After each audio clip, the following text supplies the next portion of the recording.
Hello everyone. In this topic, I'll be talking about the politicians and the political scenario in India. Why the youth of this country do not want to join politics. Why the youth of this country always running behind the government jobs. So, we all know that the politics is not seen a very good future. So, youth always run behind the government job because in government job there is a stability, but in politics people always see that they have to run behind one politician, they have to butter them so that they could get ticket, and then after getting a ticket it is not all definite that he will win. He have to do very much hard work, and after that there is a huge amount of chance of getting fail. So in the scenario, if a person is having a good amount of resources, he is very rich, in that scenario only he can join politics because he don't have to worry about his family, that how he can feed his family. Then only he can join the politics. And the other aspect of it is like the people who can be the businessman, people who are well off, a good gets a very fair amount of chance to join the politics. But in India, we see the most amount of population is under the middle class, so people don't usually want to take any risk, and they always take politics as a second option. And that's the reason that the politicians like Lalu Prasad Yadav and the other politicians, I cannot name the people. There have been many people in the like I should not name Lalu Prasad Yadav also. Like he is also a very good politician. He has been graduated from the Patna University. Many sentiments can be hurt if I name the people, but definitely we need better quality of politicians in the country.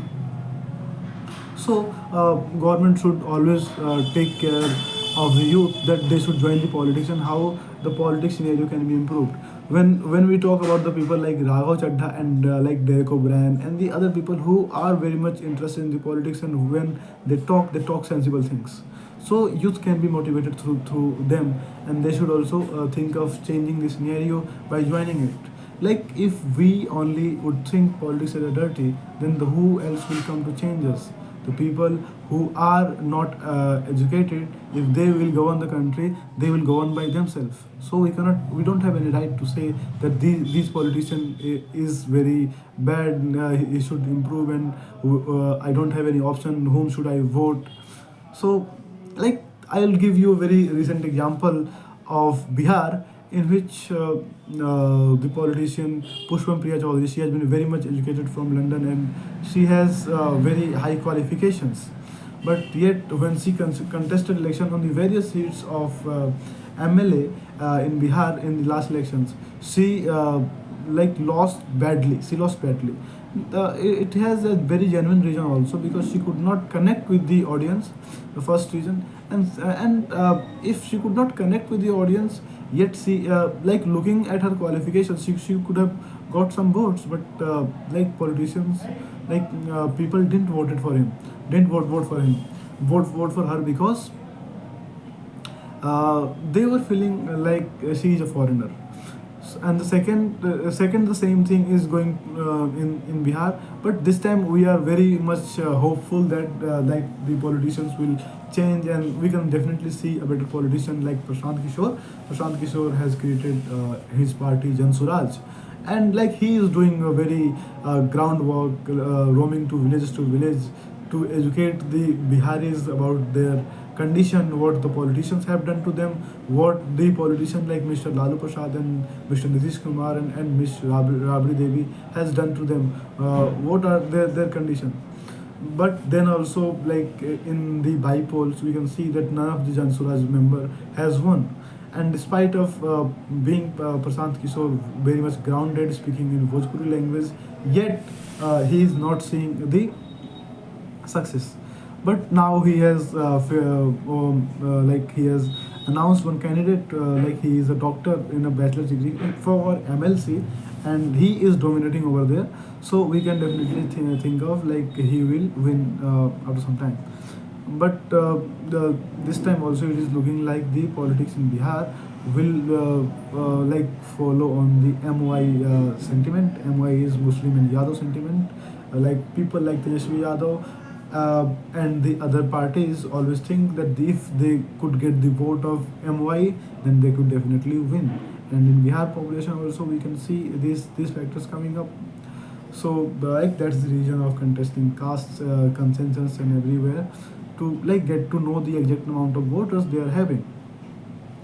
So like we as a voter also need to change our mind that we always don't have to think about our caste only, our pride and caste. Like we have to think beyond our caste and caste, religion, and the other thing. Like these people, these politicians who are not worthy enough, they also can influence you in the basis of caste. And what is the use of your knowledge? What is the use of your studies that you have done?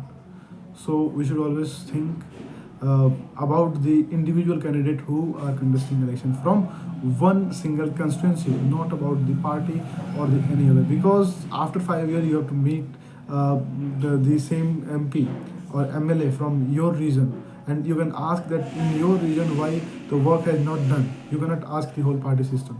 So definitely you should look after that scenario. You should not thinking of making anyone CM or any. If you start focusing on your individual candidature and you voting or you start voting significantly, then I think the problem of Bihar can be reduced. Second problem, we all know the illiteracy, so that people are very much vulnerable towards these politicians. But this is like the first step of Prashant Kishore. He is educating the villagers first, and then he would be like coming in the party. So I think there is a very high chance of like being Prashant Kishore in the field. And he can be CM of the Bihar. If he became the CM, so we can hopefully think that there will be something better will happen in the Bihar. I am not the spokesperson of Jan Suraj, yet I support him because of his good policies and whatever he say in his speech that greatly influenced me. So I can feel that Bihar needs people like him. Bihar really needs a revival. Bihar really needs a like Renaissance period, so that Bihar and the Bihari pride should come back what it was in the Magad era, what it was in the Mauryan era. So this should be revived in a many manner. And we should always think of the people who are serving at the ground level. We should always respect the people like Popat Rao Pawar, like he is a punch from a village and he transformed the village. So we need lot more people like him who are having the vision to like make the state, village, or any other thing into a very great scenario. So we should always be a very good citizen of this country and focus on this scenario. Thank you so much. If I started talking about all these things, the video will be very much longer. Thank you. Keep watching the video. Subscribe it.